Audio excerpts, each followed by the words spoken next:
what's going on? What's going on? Welcome to World Kidney News. This your boy Steve Belcher. Thank you for joining me. How's everyone doing today? Hope everyone had a great Sunday. As for myself, I had a fantastic Sunday. I was out doing what I love to do.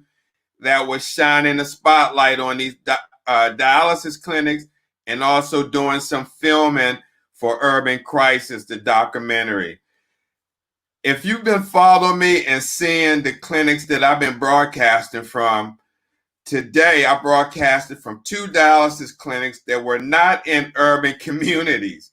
They were in suburban neighborhoods. I mean, no food deserts, no gas stations, no pawn shop, liquor stores.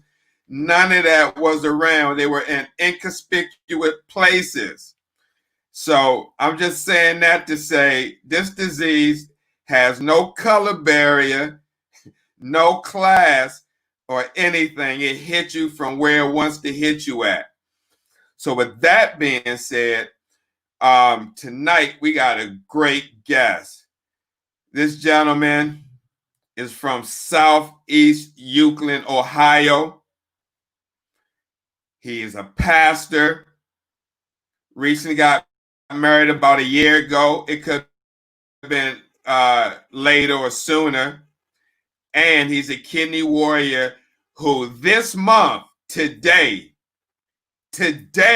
is 2 months kidney anniversary. Let's bring him on and let's give him the VIP treatment like he should be getting. Here we go.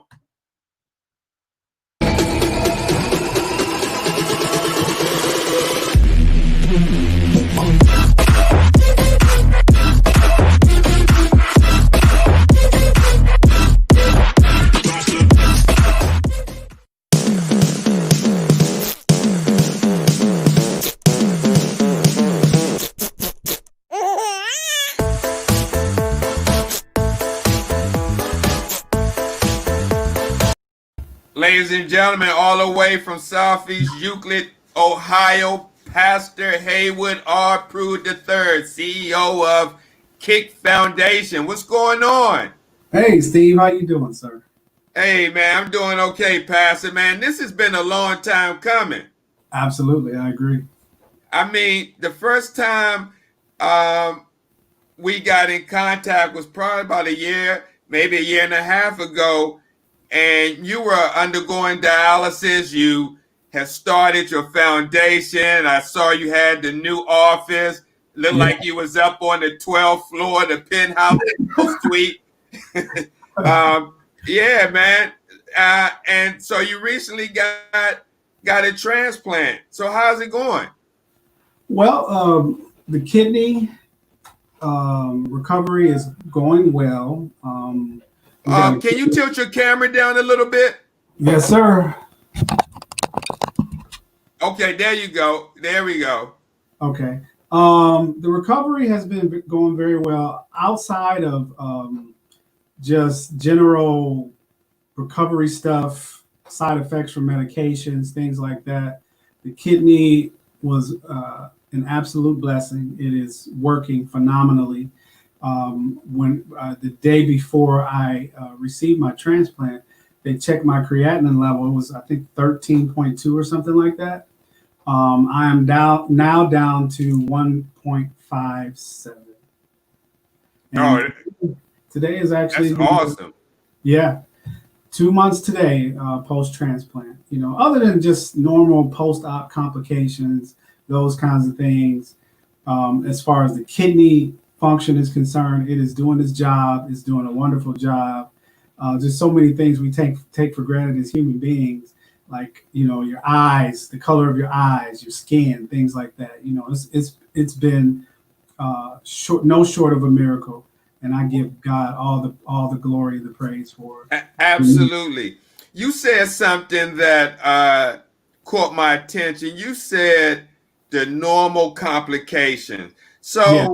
What are the complications you experience? Because I know everyone who has a transplant may not experience the same complications. So what complications since your transplant have you experienced, Pastor Prude? Well, one of the big things is that my body historically doesn't do well with medication.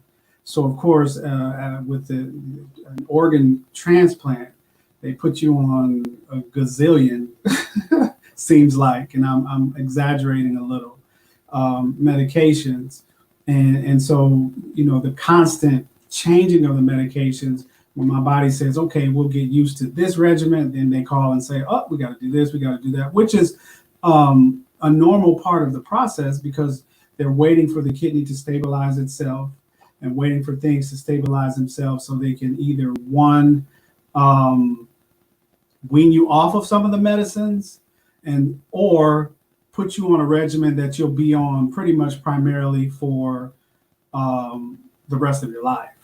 And so that, along with the pain at the incision site, that's been kind of a chore. And then a couple of other symptoms that I've been experiencing. Actually, prior to the transplant, I had been experiencing extreme dizziness. And one other thing that I am not pleased with is these medications have driven my blood sugar through the roof. So I'm now hyperglycemic, and I worked really hard to get myself under control where I did not have to take any medications or nothing. So now I'm taking 2 different medications to keep that blood sugar under control. I'm not happy about it. I understand I have to do it, but I'm definitely not happy about that. So. Yeah, I'm sure. I heard a lot of warriors mention as a result of the anti-rejection medicine, especially the steroids, that they're now diabetics. Yes, type 2. Type 2. Mm-hmm. Now, how long were you on dialysis before you had your transplant? Well, again, my story is a little different than what the norm is. God had his hand all over this, and you constantly hear me refer to that because I was on dialysis a little less than 6 months. Really? Yeah, I started in November of 2019. I chose the option of peritoneal dialysis over hemodialysis. And during this whole time, I got actually 4 calls for a kidney. Wow. Prior to the last call that I got, I was in the hospital for some dehydration and dizziness and things like that. They called me. It was so weird how it happened. The doc came in and told me they were going to release me. And then probably a half an hour later, I get a phone call that they had a kidney for me. And the normal. Wait a minute. I'm sorry to interrupt you, Pastor, but you only been on dialysis 6 months and you getting a call already. Now, someone who may be watching this, right, who may have been on dialysis. Matter of fact, I know a lot of people. I can mention names right off the top right now. Guy who's been waiting 2 years. I've been seeing his post on Facebook, asking for a kidney, and he's just expressing his emotions because he feel like no one's going to give him a transplant. Many people have been on here 5-6 years, and you saying that 6 months, within 6 months you got a transplant. Well, let me be clear with that. It was a little less than 3 years total, but when it's been a little less than 6 months since dialysis.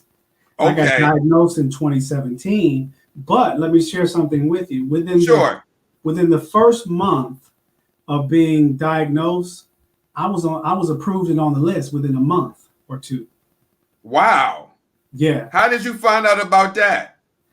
Well, of course, I have connections in the medical community still because I spent 20 years in medicine as a paramedic for Cleveland EMS. So I did the research, went through the processes, went through the channels. I can tell you one of the reasons why we started the Kid Foundation is because we saw some disparities in just the approval process. And I get it.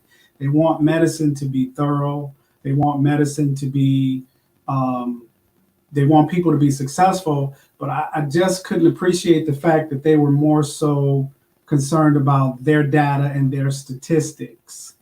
I get it. You want, because that time, at the end of the day, it's about money. I get that. But we're talking about people's lives. We're talking about people who, kidney disease is one of those things that people truly can't understand unless you experience it, because you go through depression, you go through suicidal thoughts. I've been down that road. I've never had any issues with depression or thinking I wanted to harm myself at all until I got diagnosed with kidney disease. And I went through the stages of grief, and I was in denial for a long time. When the doctor told me I had kidney disease, I immediately felt like I let God down, my family, my community. It was a very, very debilitating scenario for me, but by the grace of God, I'm still standing. And I'm just, humbled and honored that I've been able to come back from literally a death sentence. In 2019, I was told by 3 different physicians that I was going to die, and I don't, regardless of what your faith is, what you believe in, the thing that I know is you just don't know how you're going to react if you have a medical professional looking you in your eye and telling you you're going to die. That was a tough pill to swallow for me, and it just further sank me into depression. So, wow. Now, man, you said a lot. Wow. I mean, that kidney, when you got on the list, did that come from a cadaver or did it come from a living donor? This was a deceased donor. When they gave us information about the kidney, they said it was a very good kidney, and they gave me a scale, but I forgive me, I cannot remember what the numbers that are, but it was in the higher range. So of course I'm an inquisitive kind of guy. I was asking questions like, well, where did it come from? Is the person young, old, male, or female? And they can't give you any of that information. Right. So let me ask you. So in 2000, let me get this right. In 2017, you were diagnosed with kidney disease. Yes, sir. And then somewhere in 2019, you went on peritoneal. In November, yes, sir. In November 2019, you started treatment. Yep. So between the time you was diagnosed and November 2019, you got put on the transplant list. I was put on the transplant list. Like I said, in the beginning, I was on the transplant list within 2 months. That's how fast it happened. Within 2 months after being diagnosed in 2017. Yes, sir. Absolutely. Okay, let's stop right there, because that right there, a lot of minorities don't know about that. So how can we get that information out to people who, just like you, got diagnosed, but because you were in the medical, community, you kind of knew what steps to take, but for thousands of African Americans and other people who get diagnosed like that, they don't know, and they get stared down the road of hemodialysis. That's why we have all these facilities up. How can we connect with those people so they can get on a transplant such as yourself, and maybe be put in a position to get a transplant instead of getting on dialysis and then going and get tested for dialysis? Let me say this. It reminds me of a passage of scripture in the book of Revelations where it says, "My people will perish for a lack of knowledge." And I think what disheartened me in my process is finding out personally, just in my journey, that people did not know how to get the resources. But I think the biggest thing is you have to be willing to ask questions, the tough questions at that. The kidney process is very, very, it's tough. because, it's almost, I felt like I was being interrogated. I felt like a criminal in some of these interviews that I had to go in with the process and things like that. Hold on. What happened? Okay, I'm sorry. Yeah, I'm still here. Yeah, I'm still here as well. So I think the biggest thing is you probably want to tie into your local, because I tied into the local kidney foundation. And then a national kidney foundation. There's resources there. Everybody has a cell phone, and it has that little icon that's called a globe. That globe ties into the internet. I get it. We want to be on Facebook and doing all those wonderful, entertaining things. But in order for us to get knowledge, we have to be proactive for ourselves. So, let me just say this: mm-hmm. if I was on dialysis, yeah, and if I was watching this program right now, mm-hmm. and if I was down, like say Florida or somewhere, and I've been on the transplant list for 5-6 years, and I'm watching this right now, I'm gonna be honest and uncut. I'll be like, damn, how did you get a kidney and you was just on dialysis 6 months, and I've been on dialysis going on 7 years, and I've been on the transplant list for maybe 5 of those years. I mean, I would be taken back, and I would be like, how did that happen? May I be candid in my response? Sure. When God is on top of something, miracles are always things that cannot be explained to the human mind. God has been covering me even when I didn't even realize it. And so I totally get that would be the response of somebody, because I can tell you, I felt like a year was 15 years. So I understand that aspect of it. It was a little less than 3 years total for me. So I empathize with those people who have been waiting forever and forever. And I would never question anybody's salvation or anybody's relationship with God. But I just know in my situation, God had his hands all in it, because I pretty much broke a lot. Unprecedented stuff has happened. And I personally have friends that are still waiting. And I'm thinking of one gentleman, we used to attend the same church. He's been waiting probably 15 or so years. And so the biggest thing for me is, and I get it, people would be like, well, how on earth did he do that? It's God.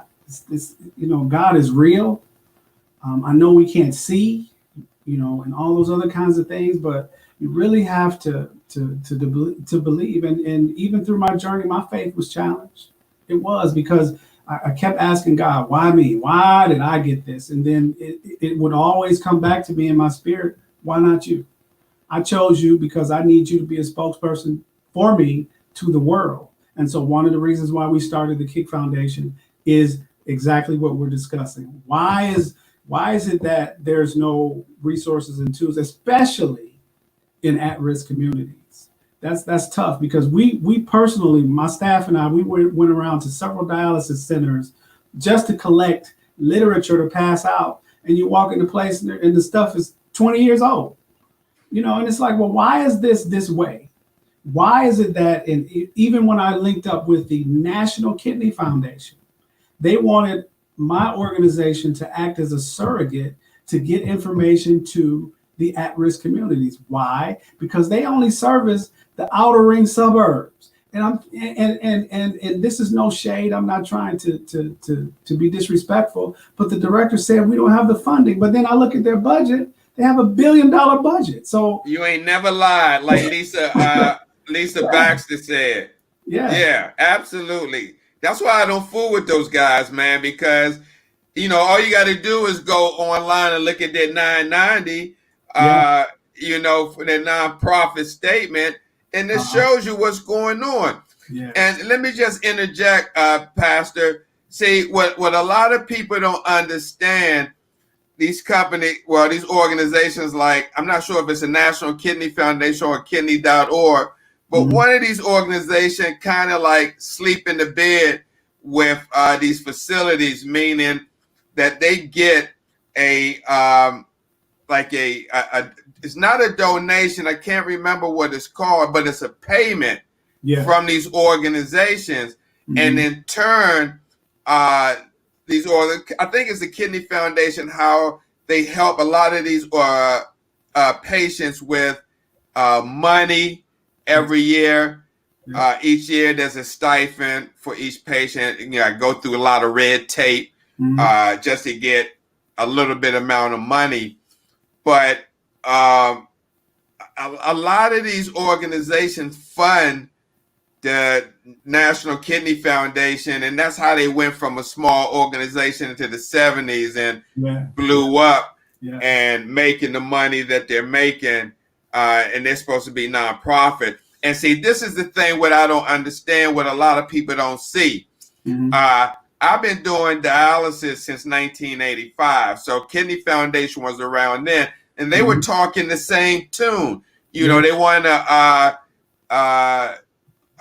find a cure for kidney disease.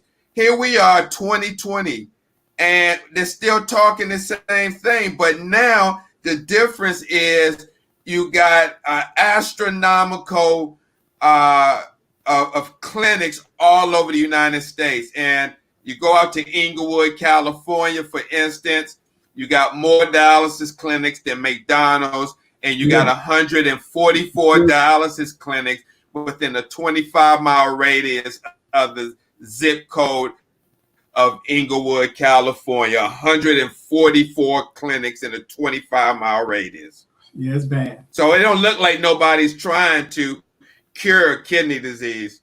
Yeah. One of the other benefits that I had is I was blessed to have a universal blood type. That actually plays a part in the selection process, because you have to be, I cannot recall what the numbers are, but they look for a certain percentage match, and they have a match, and then they have a good match, and then they have a great match. So they are leaning towards the better match, because what happens is if they pick someone who has the lower end of the spectrum, then the likelihood of rejection is greater. Therefore, of course, that plays a part in their roles and their rosters, and they can't say to whoever is funding them, we have this amount of people that were transplanted, and this amount of people were unsuccessful, and they definitely frown on the numbers of people that are not successful. And that's another reason why we started the Kick Foundation, because, again, we're talking about people's lives. And so, there's certain criteria that you have to meet. You have to have a support system. And my thought was, what if a person, I'll use this hypothetical. I'm in Ohio. A person lives in, let's say, California, and they relocate to Ohio, and they didn't bring any family with them. And they get listed on the transplant list, but they don't have a support system. Well, guess what? If you don't have a support system, you can't get a kidney. But there's other ways that you can get a support system, either through medical, you can get a visiting nurse. I mean, there's a lot of ways, but they frown on that. They frown on those kinds of things.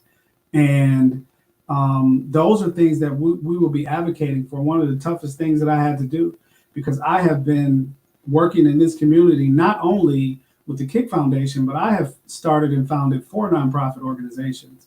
And so I've been working actively in this community on many fronts for the better part of the last 25 years.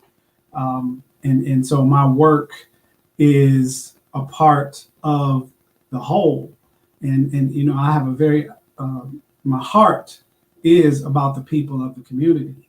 And so once the kidney thing came over, I had to really come to terms with my support system and my doctors telling me, Heyward, you have to sit down.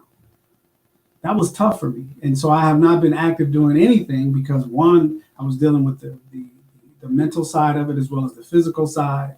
And I had to just kind of give things up for a while until the day that I got the call for the kidney, or 2, dialysis kicked in and made me to feel better. I have to be quite honest. I don't know that I felt better on dialysis. And I think you said something that I really wanted to speak on. You're right. People get trapped into hemodialysis. They don't really talk about PD as much. And so I was very adamant. I'm not doing it. I'm not going on hemodialysis, and there's a number of reasons why. And my doctor pretty much told me I was putting myself at risk, and I said, no, we're going to try something else. And it was tough coming to terms with that because, again, the stages of grief hit me at various times throughout this process. So what I would encourage people to do that have been on the list, keep calling. What I would do is I would call all the time. And of course, my coordinator would say, well, I don't have any information, but I thank you for calling. You want to be in their face about this. You want them to remember who you are. And I don't know that this helps. I think it helped me particularly. But again, the other part of it is I have a universal blood type. So I can take more. I would be, because when they listed me, I was on two different types of lists. I was on the regular list, and then I was also on the top 10 list. So I was probably number 2 or 3 on the list once I got listed. Top 10 list? What is that? I never heard of a top 10 list. That's what they told me. I was on the top. So I guess I'm assuming it was the top 10 candidates for this area because I was dual listed on 2 lists. And as I said, throughout this process, I was called a total of 4 times. Wow. A total of 4 times. Within the 3-year time frame or within that 6 months? Within a 3-year time frame, but I was called twice in the month of April. Twice. Wow. Twice. Wow, man. I mean, yeah, that's truly the grace of God, man. I mean, you got people probably watching now that hasn't been called once in a year or two, and you've been called twice in April? Twice in April. I was in the hospital for dehydration and dizziness, and it was weird how it happened. As I said, the doc came in and he's like, well, we're going to let you go home. Everything is okay. And within 30 minutes, I get a call from the transplant center, and they told me that they had a kidney for it, but it was the routine call. There was 3 other people. We're going to see the best match, and we'll give you a call back. And that was the worst call back, one of the worst calls that I had gotten when they called me. They called me a couple hours later. We're sorry, we went with the other person. But when I got the call on the 27th, I knew it was God because it was a different type of vibe. When the young lady, she told me she was from the hospital, and the first thing she said after she asked me if I was interested, she said, "You have 1 hour to get there," and I had to do a double take. I said, "So there's no an hour?" Yeah, and I'll tell you how the devil works. He always throws his tricks and things like that because I have a newer vehicle. And my wife couldn't get off work because she was tied up. She's a nurse, and everybody else was working. I go outside to start my car, and it would not start. It would not start. And again, I have a newer car, so there was nothing wrong with it. And so now I'm scrambling. Now at this time, I probably had about 35 minutes to get there. And so I'm scrambling, making phone calls to see, because pretty much primarily the folks that I know, everybody works. Everybody has a job. So I knew it would be kind of tough to find someone to come and make sure I got there. But I did find someone, and I was able to get there just in the nick of time. And within 12 hours, I was on the operating table. And 2 months later, you're looking at a miracle. Wow. Absolutely amazing. Yeah. So what I would say to anybody that's listening, if you don't believe God is real, you're looking at evidence of God right now. Tell us, what is the kidney disease rate in Ohio? You was an EMT. Can you just share your experience as a healthcare responder? And thank you for your service. Thank you. What you experienced and how the kidney disease rate is in South Euclid, Ohio. Well, throughout my 20-year career, the numbers were upwards of 60 and 70%. But now what we're seeing is the last data that I checked, kidney disease is number 9 nationally.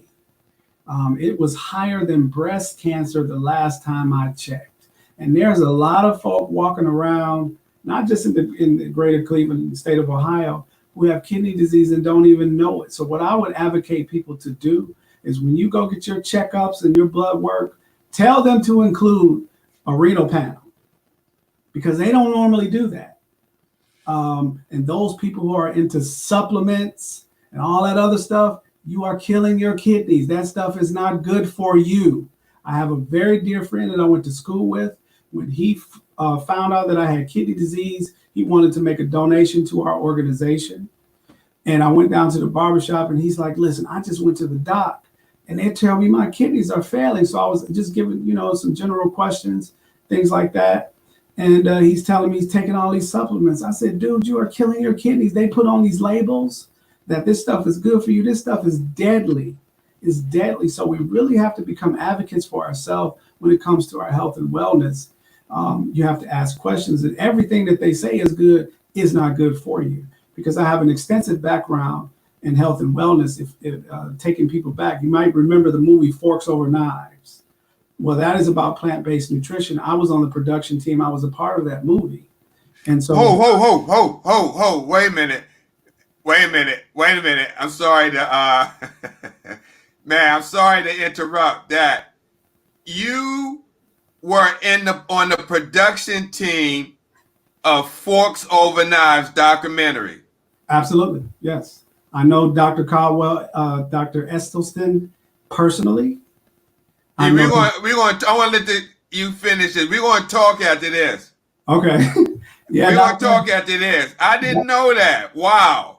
You're looking at a guy who, if we had time to be on the show to kind of talk about all of the things that I've been able to do in my life, I'm one blessed individual. I really am. Sometimes I don't feel that way, especially since the diagnosis. It was a rough journey with kidney disease. But prior to that, I was fine. But I've been able to advocate for people and be a part of things that most people would not have any exposure to in their day-to-day lives. I've been places and met people and experienced things locally, nationally. I've been on national television. I've been on national news. My biggest gift is the ability to work with young people. That's where I started, with young people. And just in my first nonprofit, which is the EMS Rams Youth Development Group, I've serviced probably over 7,000 kids. Wow. And all of them call me dad or pops. My hat's off to you. Yeah, I still keep in contact with most of them. And, I've always been, I knew this was a call in my life a long time ago. And so for me, I do this on a volunteer basis. 25 years going strong. I don't get paid to do this. But see, for me, it's not about the money, because I've never been homeless. I've never been hungry. I've always been employed. I can go on and on and on about the blessings that God has put into my life. So these last 3 years, it's been rough because I experienced things personally that I'd never experienced before. I never had any mental health issues. I never thought in a million years that I would want to take my own life. That happened to me twice during this journey. Wow. Thank you for being candid and sharing that, because, Pastor Prude, a lot of people may think that and not want to share that because they think that may be like a weakness, or that that's not normal to have those type of thoughts. Especially, as long as you do something about it. Yeah. But wow. Yeah. Thank you for sharing that and being candid.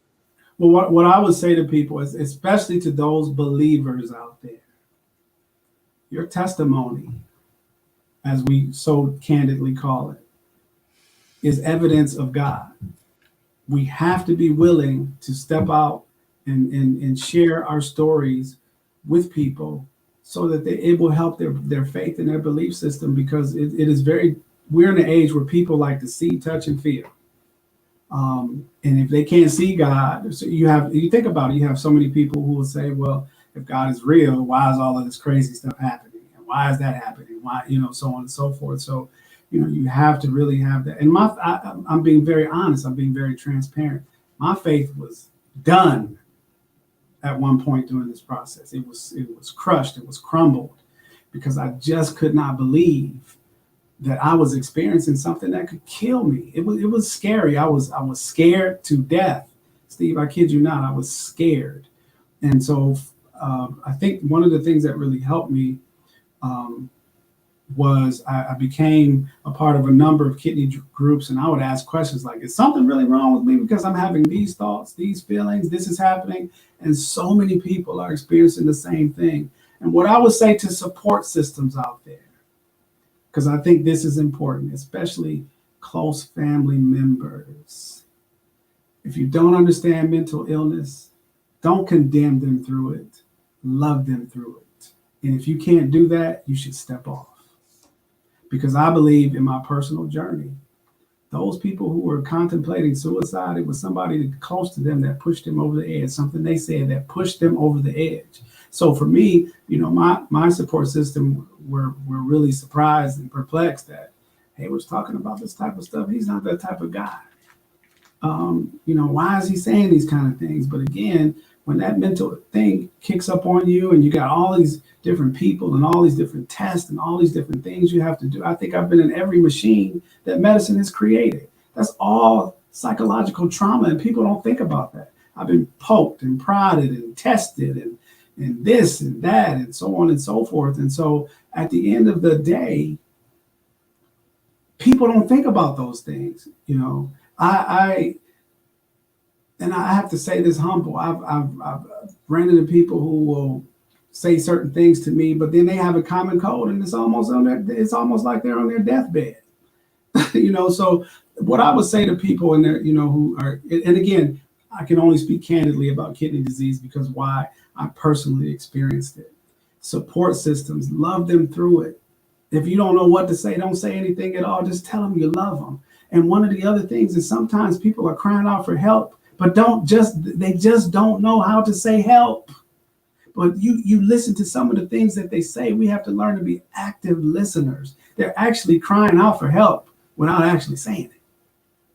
And yes, you have to be proactive for yourself and get the help. And I did that.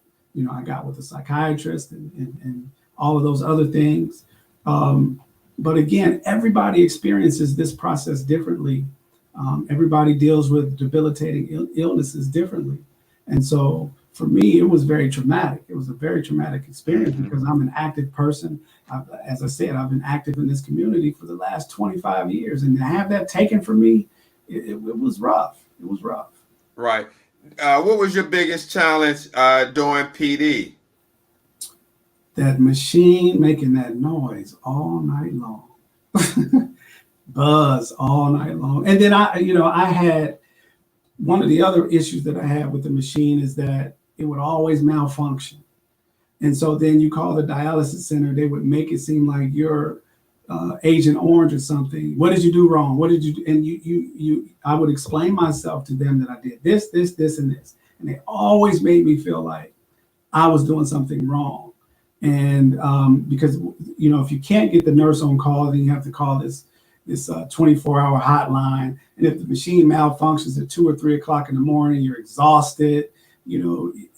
That part of it was tough, very tough for me, listening to that machine buzz. And, I just had a really tough time accepting it. And finally, once I got, I thought I felt like I got used to it.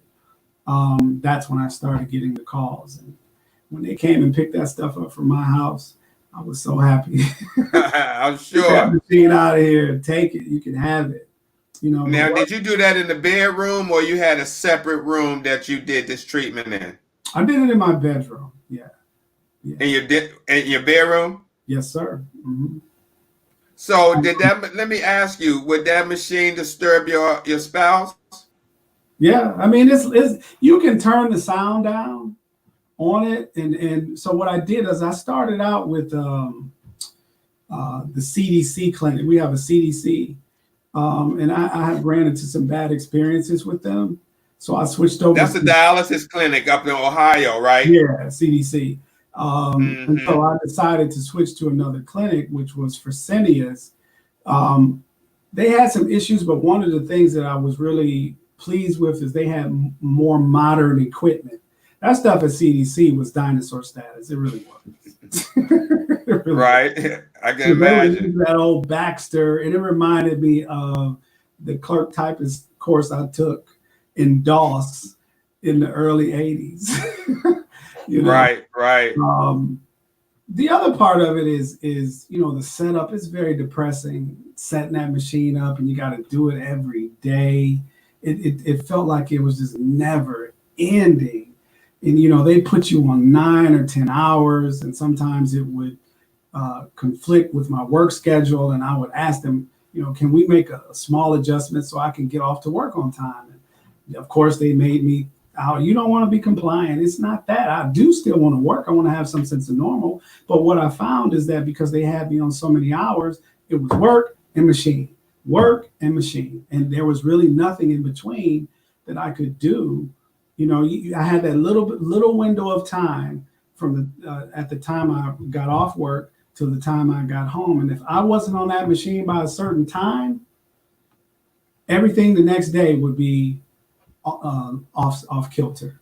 Because Wow. I work out every day, so my workout routine was compromised because I usually work out at 4 a.m, and I work out 6 days a week. But because the treatment ran over, it would screw up my workout regimen, and also it would be compromising to my work schedule. And so trying to work with them to, make some adjustments. No, we're not going to do it. And then they actually ended up, once they ran some tests, they added more time to it. And that was just like, are you kidding me? I think I was on 9 hours and they put me on 10 hours. I said, I'll never get off this machine. Never.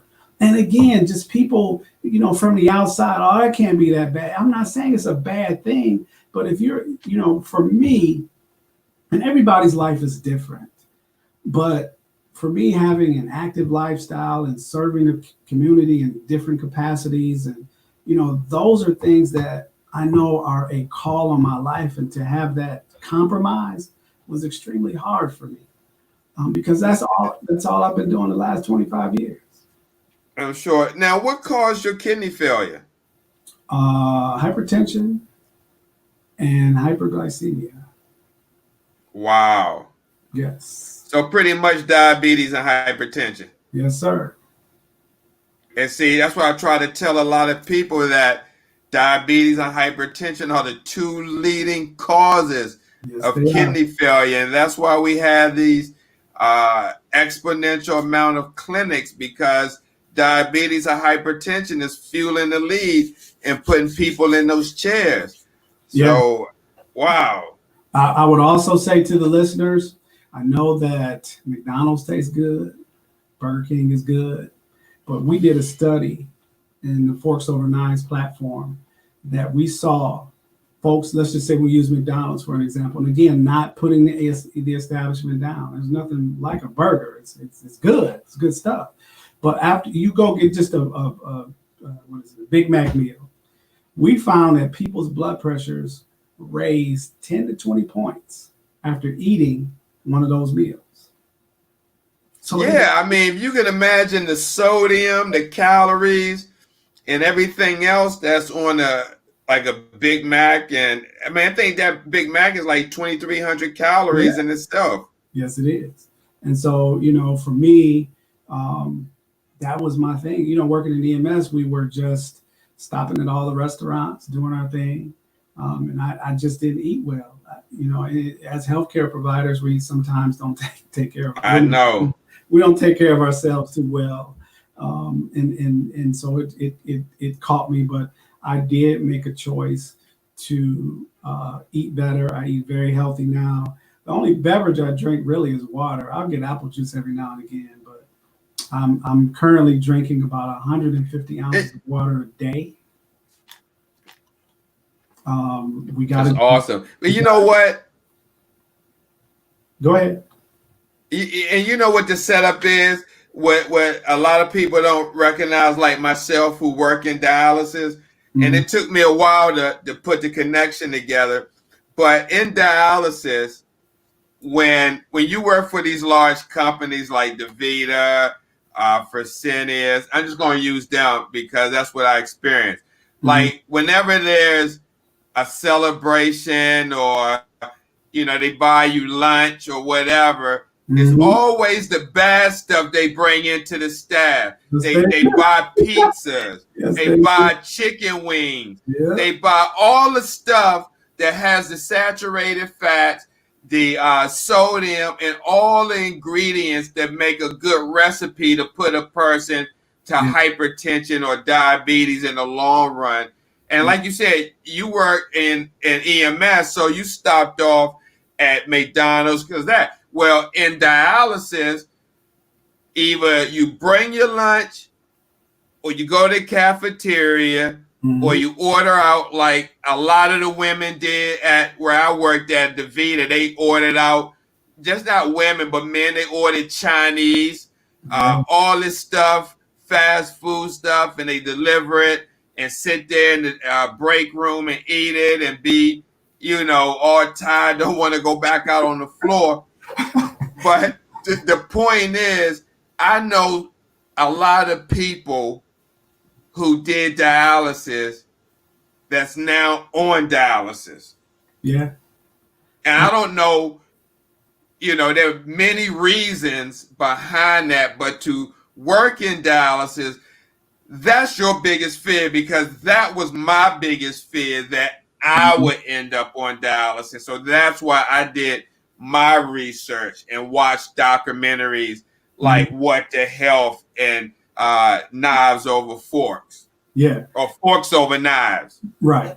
Well, I think one of the things we have to do away with is the conspiracy theory thing when it comes to our own personal health. If you're not going to advocate for yourself, how can you expect somebody else to do that for you?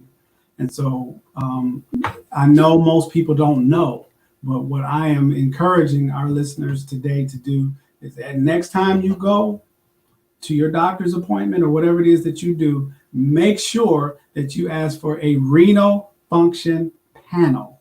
That is not normally part of routine blood work. It's not. They normally do a CBC, but they don't always do a renal function panel. You want to know what your renal function is. You want to know that, because that is the beginning of the demise of your kidneys. If your function is crazy and your albumin and BUN is out of whack, you can get on top of it early. But most of the time people find out, like I found out on the fluke. I was in the hospital for something totally different, and that's how I found out. And myself, being a healthcare provider, that was not part of our regimen as EMS people, because we didn't draw bloods and all those other kind of things. I mean, we were well versed in medicine and things like that, but we weren't given that part of our medical regimen. Yes, we drew blood, but we didn't test blood. We would just draw the necessary tubes that the different hospitals required. We would, in the chain of command, chain of custody, turn it over to them, and then they would do what they needed to do on their end. So people need to understand what a renal function is, what the normal numbers are. And if you start seeing things increase, if your BUN, because one of the things your BUN and creatinine numbers, it causes altered mental status. I was uremic at one point. Didn't understand what was going on with me, but I knew what uremia was, and uremia can cause you to lose your mind, literally. And you have to know what these things are. So, I would say to people, talk to kidney organizations, talk to your doctor, ask questions of them. And if they're not giving you the information, go somewhere else to get it. Absolutely. That's the important part. So as we come down to the end of this broadcast, Pastor Prude, I just wanted you to share a little bit about what the Kick Foundation does, when y'all going to be back on board, and how can people reach out to you to get more information, especially the ones that may like what they heard from you tonight. Well, let me explain what the acronym is. KICK is Keep Inspiring Clean Kidneys. Our email address is kickfoundation1@gmail.com. Our website is kickfoundation.org. The primary goal of the Kick Foundation is to advocate for those with kidney disease and just help healthcare disparities in general. Because while medicine in the United States is supposed to be the greatest system on the planet, it is flawed. It's definitely flawed.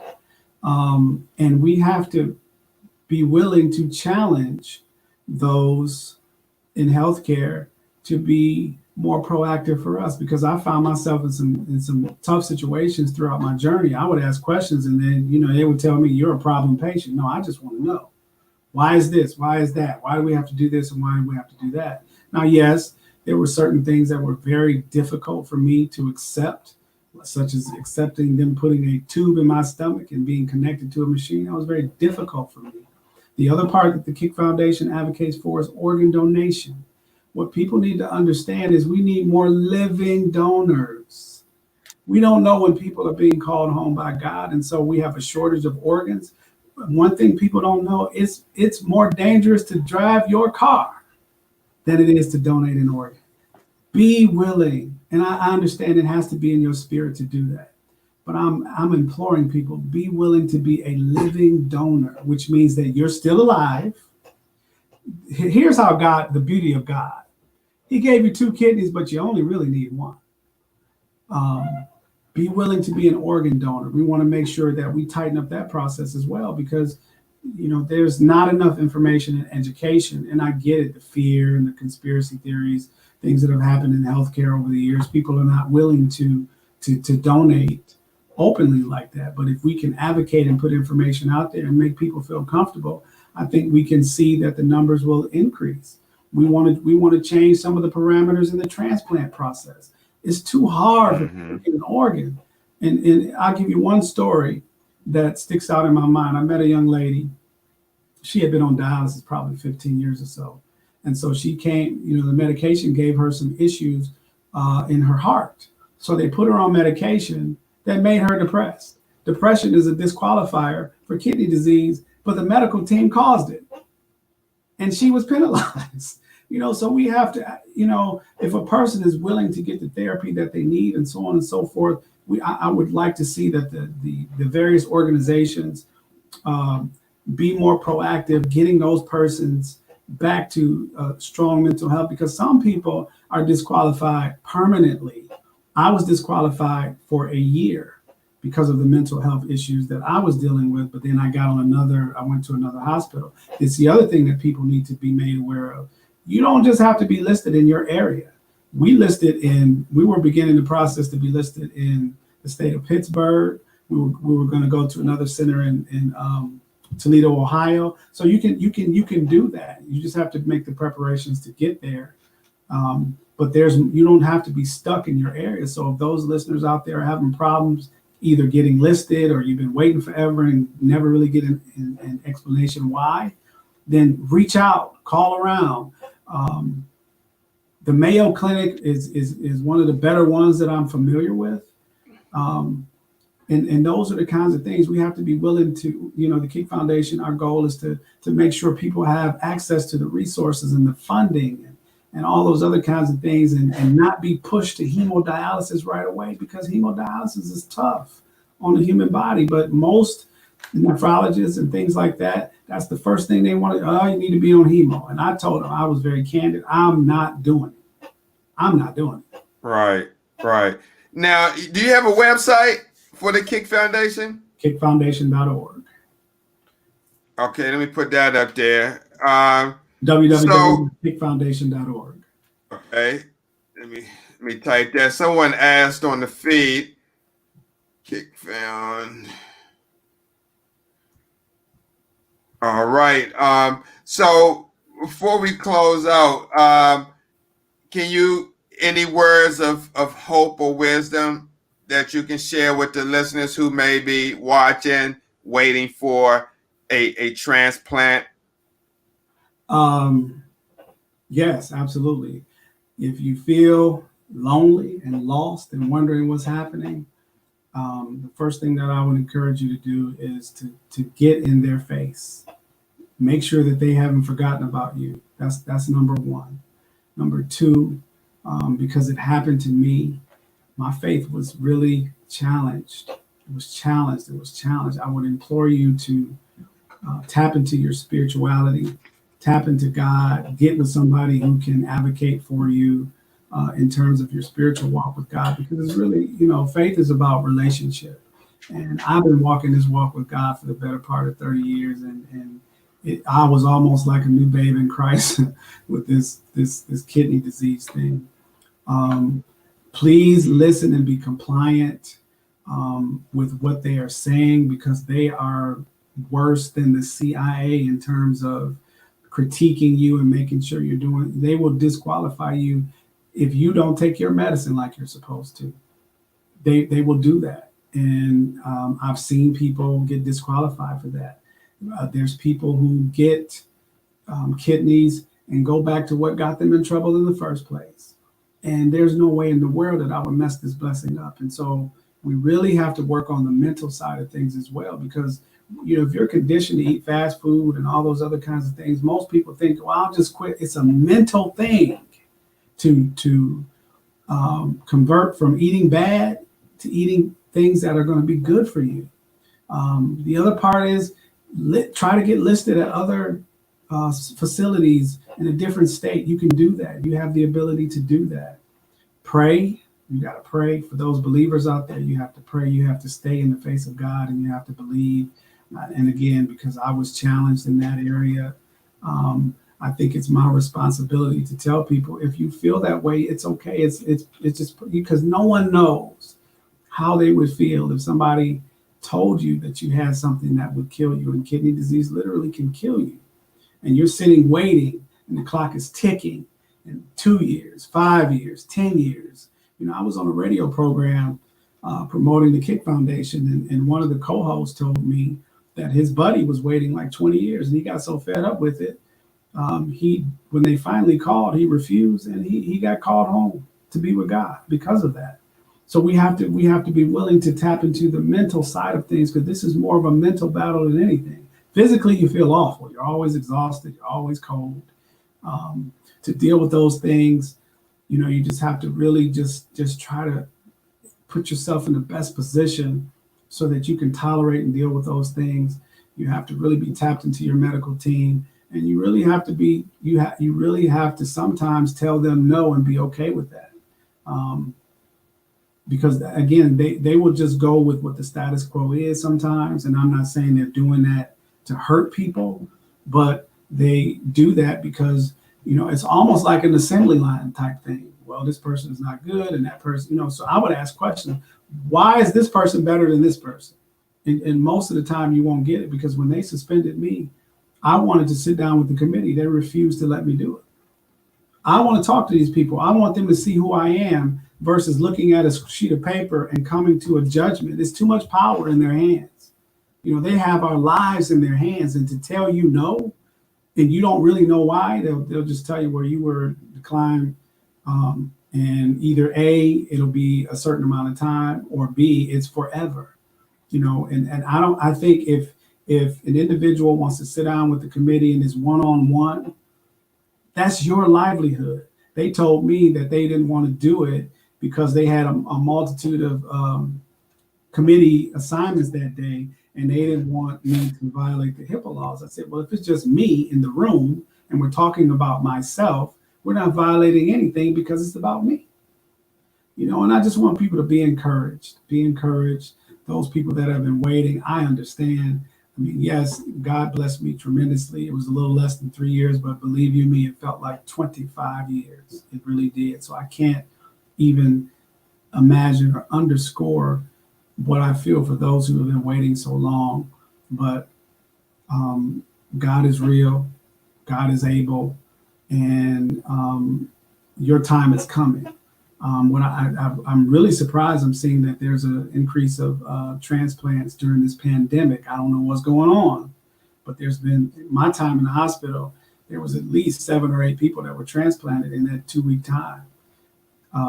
And so something is changing in the universe where more people are getting transplanted, and you just have to tie into your local kidney foundation organizations, have your support system do it, stay in their faces. I was calling like once a week, hey, what's going on with this kidney? Well, I have nothing to report, but we thank you for calling. Again, they would never give me any residual information if that helped or not, but it did. And so for all of those who are suffering with any kind of disease, I pray the peace of God over your lives. He is a healer. He is a miracle worker, and he is real. and I'm a living witness and a living testimony that God is real. Wow. Wow. Thank you so much, Pastor Prude, for those encouraging words. Absolutely incredible. So if you want to reach out to Pastor Prude, Heyward's organization, www.kickfoundation.org. Also, you could reach him at Kick Foundation. Is that right? The number one, mm-hmm. at gmail.com. We also have a Facebook page too. It's my name though. It's Heyward Right. III Pastor. All right. That's right. Yeah. So go over and send them some love. Pastor Heyward Prude, we definitely appreciate you being on World Kidney News, taking the time out of your schedule. We definitely will keep you in our thoughts and prayers as you still recover from your post-transplant surgery. And we wish you all the best. And like I said, I'm going to reach out to you about that documentary because I'm working on a documentary, Urban Crisis, and it's kind of centered along that line. You know, it doesn't talk about, meat and that whole vegetarian process, but when it comes down to all these facilities being around and there's no kidney disease awareness to kind of let people know what's going on, I think, to me, that there's something going on. Absolutely. Anything I can do to help, any insight or wisdom that I can provide, I would be glad to do that for you. Oh, absolutely. I'll be reaching out. Absolutely. Okay. All right. Thanks a lot, Pastor Prude. Appreciate you coming on World Kidney News, and I'll be in touch.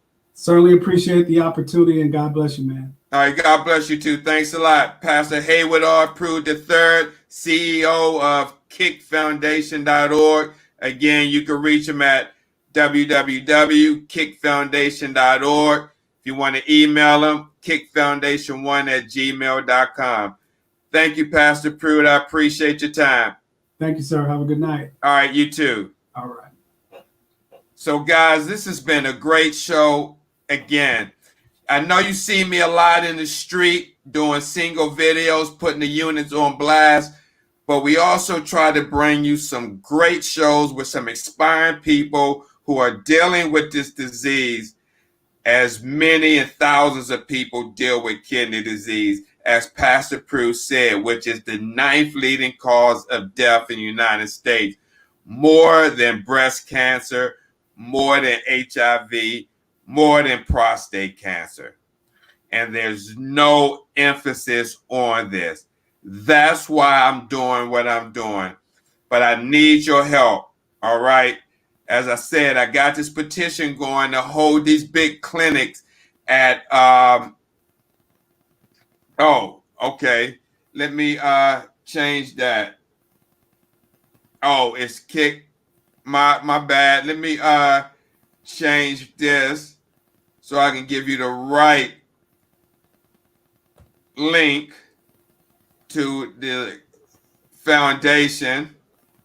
So it's www.kick, then the -foundation.org. Thank you, Tara, for that.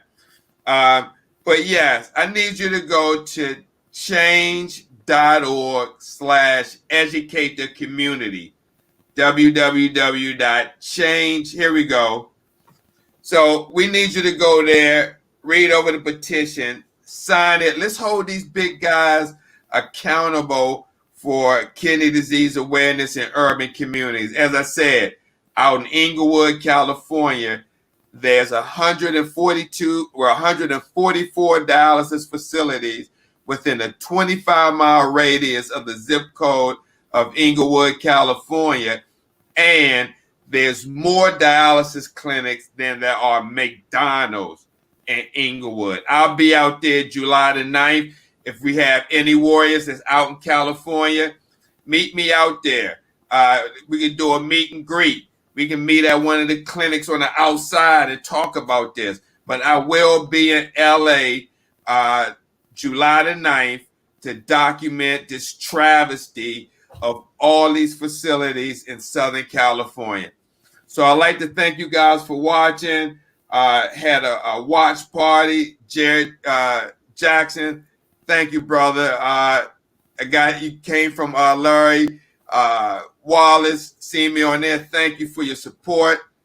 Tara, Denise, Lisa Baxter, Tanisha, Allison Ware. Thank you guys. If I didn't mention you, for joining. Dawn Edwards. Bubba, Jared, Terrence, Valerie. Thank you guys. Share this broadcast. It takes every one of you to help, put this out there.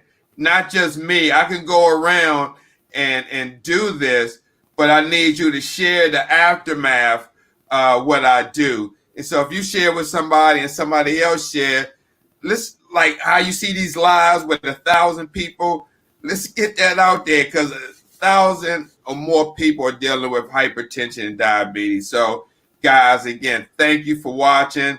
God bless you. Have a great week. Stay blessed and encouraged.